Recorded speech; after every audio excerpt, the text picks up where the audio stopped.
Hi guys, and welcome back again to another episode of Words with Al. So for any new ones here, my name is Al. I have a degree in psychology and clinical neuroscience, but I found a passion for language origin and language development.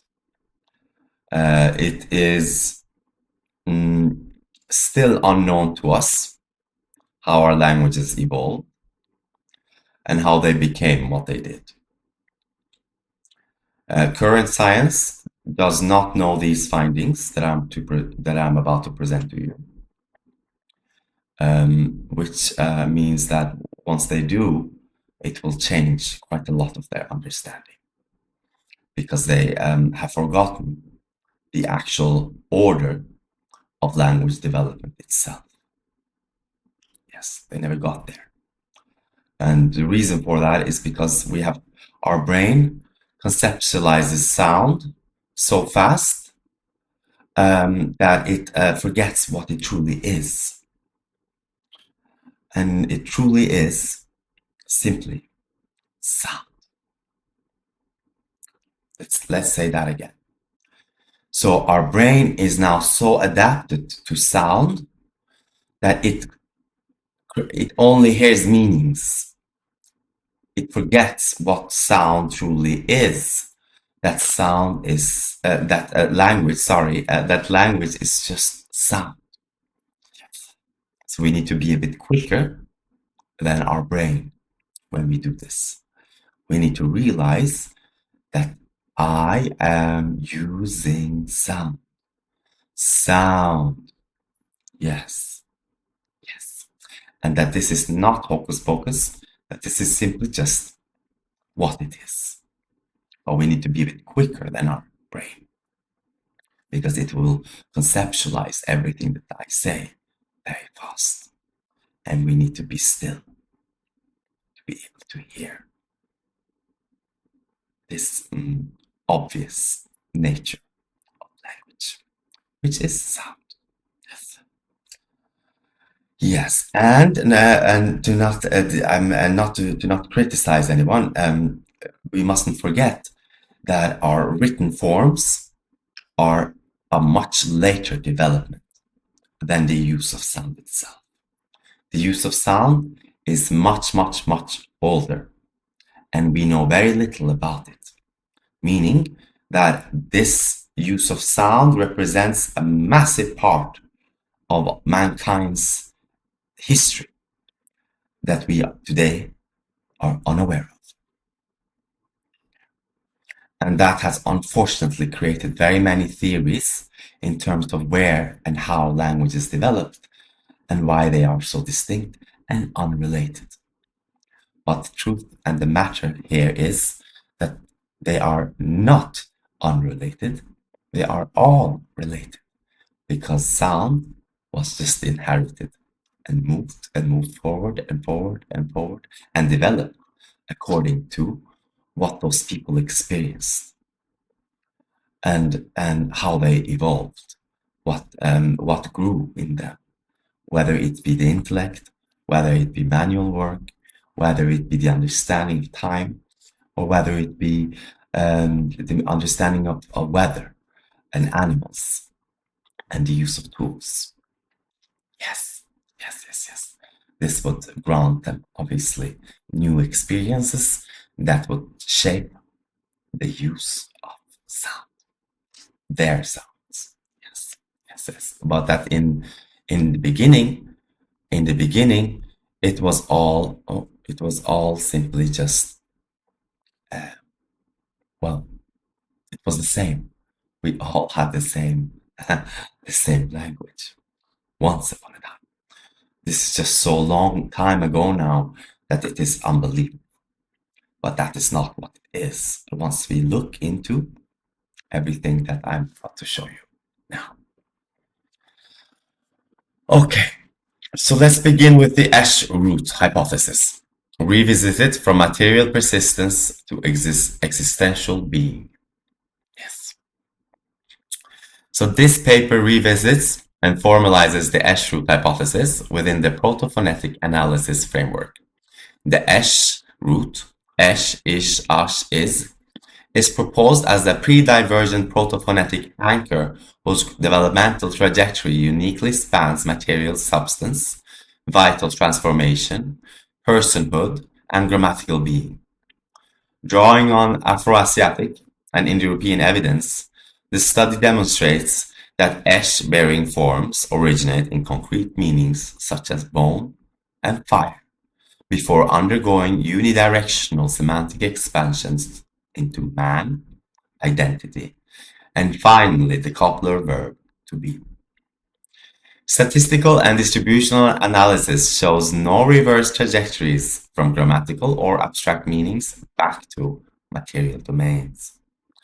These findings position the Esh-Root as one of the earliest and most structurally significant proto-phonetic anchors, providing a bridge between lexicon, grammar, and ontology in early human languages. Yes, yes, yes. Okay. So as I said in the previous video, I'm going to leave this to you. So I'm leaving the introduction and the methods to the most, well, to the ones of you who are able to read them, because I want to share my findings. My findings will speak for themselves. I don't really need to say anything. I don't need to speculate or have a theory, but the findings in themselves will reveal a timeline, so that whether we accept this timeline or not doesn't really matter, because this is what exists. Okay. Okay. Yes. So remember again that this is a journey in deep time. We're going back to the roots before anything became as divergent and unique and distinct as it is today. This is not something that we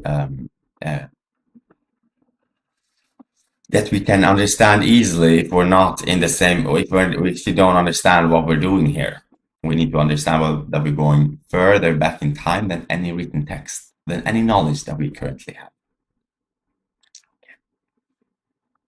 Okay. So yes, let's go on. So what we see here is a material, we see a developmental staging. This Esh-Root, Esh, Ash, Esh, Ash, Esh, Ish, Ash, Ash. This one will begin meaning bone, and then it will become fire, and then it will become living being, man, and then it will become identity, self, and then it will become existential prediction, copula. Okay. Why do we see this trajectory? We see this trajectory because this is mankind in the beginning, when they realized they existed, when they snapped out of whatever they were doing, they realized that they realized their own existence. They were looking at their hands and they were looking at where they were, and they did not know it anymore. In contrast to earlier, when they were part of nature and never asked and hadn't realized they existed. So that their first understanding would naturally be themselves. What are we? What are we? What is life? And this is why this sound became essential in this quest to understand who am I. So we will then see that I am bones first, because they realize that they are bones, because deep inside here are bones. They were truth seekers and they wanted to know their essence, and they realized that their essence is bones, or that they will one day become bones. Yes, yes. And then they realized that they are fire. Okay, why? Why are they fire? because life is a spark. The moment this fire inside this body, the moment this body is unable to hold the fire that is speaking, this spark, this light, the body drops. The body drops. It can't hold this fire anymore because it will become old or sick and die. So that they saw this fire as a withdrawal. So there was, in the beginning, they saw that all these leaves on the ground don't have the fire. So they're not green like the ones on the trees. They saw all these bodies that were unmoving, that did not have, you could open their eyes and nothing happened there with them. They were lacking something, and they called it fire. So they were lacking fire. And they saw, and they tried to feed the dead, and nothing would happen. They would not come back. So they had lost the fire, or that form, that specific form, this specific body had lost the fire. So it was no longer here. But the sun was still here. The other fires, the living beings, other living beings were still here. So they realized that there is no death. First, death came later. Just like the animals. Animals as well. They see their dead ones, or they see anyone die. They acknowledge it and they go. They go. Why do they go? They simply go. They have no intellectual understanding of death. They don't fear it because they don't know it, and they don't think of it as we do. Because for them, as long as they're making love, this fire continues. And that they are, in fact, that same fire who, the fire that had left that body, it is now in them. So as long as they made love and protected their small kids, that fire will go on forever. Yes. Okay, so that was a bit of an explanation there. I just needed to give you an explanation because we need to understand that we are, this is pertaining to mankind's understanding of their world, their existence, their being, who they were, and what they were, which then transformates into being man. This is when we see religion coming in, where religion is now, religion is now distancing us from nature itself, and rising man as above the animals, as the king of the animals, and that he can now do anything that he wants to them. Yeah, and rule them, and that this world was created for him because he was special, while in fact he is not special, not really. Sure, he's the most advanced, the most complex, the most gifted, but he is still nature. He always was and always will be. That he can never escape. Okay. Sorry, I need to stretch a little bit too because my body is, I've been working a lot. Okay. So now let's look at that table. So we begin with the Proto-Chadic Ash, Ish, and the Albanian Ash, Ashe, and Asht, bones. I have staged these according to the development, where these languages spread and how these meanings would later be evolved. Remember now that these meanings would be evolved where civilizations happened, not outside. Outside civilization, those who got away or who did not partake in civilization did not hear about these new meanings because they were not partaking in civilization. So they kept the old meanings. while still using the same sound. Okay. And then we see Proto-Semitic, Esh, fire, Hebrew, Esh, fire, Aramaic, Esh, fire, Syriac, Esha, fire, Arabic, Ish, man, Akkadian, Ishu, man, Ugaritic, Ish, man, Albanian again, Esht, not Yam, but Esht, for is. But over there in the Germanic tribe, in the Germanic group, we see that ish, man becomes I. I am man now. This is now the pronoun in the German languages. Ish, I am.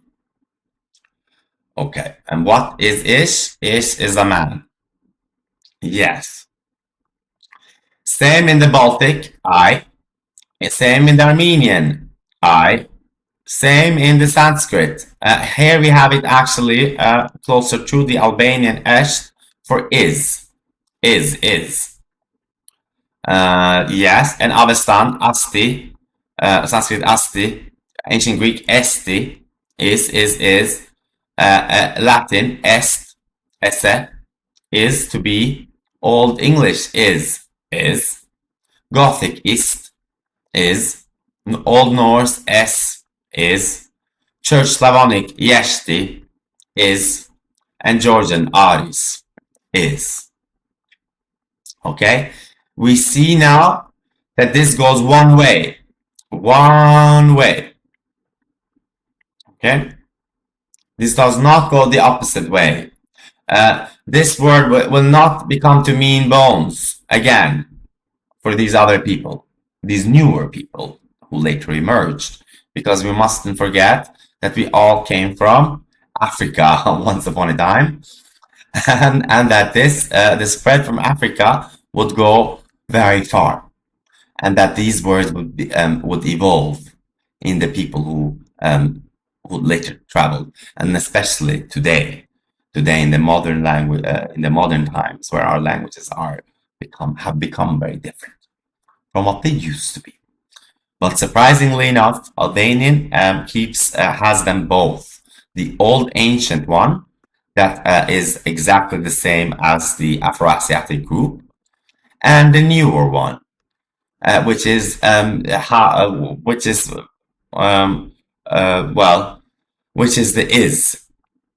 the copula, right? The newest. Okay.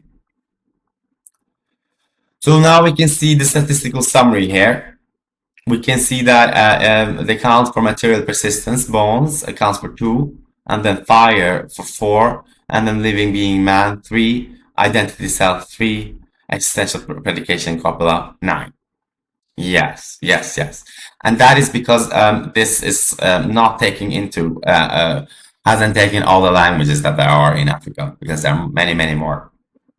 But I've included only the oldest, so that we can see this trajectory, because we need to reduce many people and many languages, because they are very recent. A lot of people, a lot of groups have not existed for so long, that they haven't existed for so long, so that we can't include them. They would be a much later development that would show us how this word developed later, but it would be wrong to include it in a very early stage, because that will just be very confusing, and not only confusing but erroneous and incorrect. So we need to reduce to get to the roots. Yes. And last but not least, I'm going to read now the conclusion. Yes. The revised Esh-Root hypothesis satisfies all formal criteria of proto-phonetic analysis. It constrains semantics, strict directionality, and cross-family persistence, and ultimately grammaticalization support.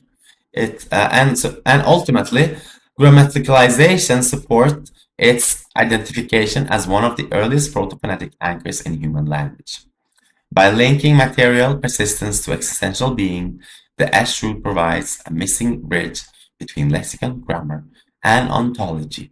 in deep time evolution. So there you go. So this was it. This was it. This was the one of them, and we will continue and do another one in the next one. So follow me for more. Okay. Have a good day or evening wherever you are. Cheers. Bye.